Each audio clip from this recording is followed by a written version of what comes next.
এই যে ফেরেশতারা বসা, সালাম দাও। আদম বলেন না, আমি সালাম দিব কেন, আমারা দেয় না কেন? অনেক মুরব্বী আছে বলে আমি দিব কেন, তোরা আমারে দিবি। এরকম আছে না নাই? না, সালাম সবাই সবাইকে দিবেন। স্বামী স্ত্রীকে দিবেন, স্ত্রী স্বামীকে দিবেন, বড়রা ছোটদের দিবেন, ছোটরা বড়দের দিবেন, এক ভাই আরেক ভাইকে দিবেন, বোন ভাইকে দিবেন। তাহলে ফ্যামিলির মধ্যে শান্তি দিয়ে ফ্যামিলিটাকে সমৃদ্ধ করে দিবে কে? কারণ সালাম অর্থই শান্তি।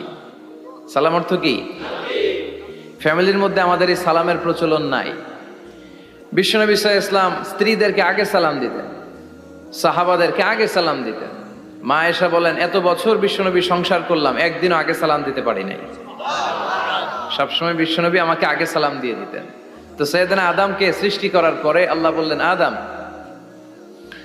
সাল্লিম আলা উলাইকা নাফর, বুখারীর বর্ণনা, ফেরেশতাদের এই দলটাকে তুমি সালাম দাও। সাইয়েদনা আদম আলাইহিস সালাম অহংকার করেন না।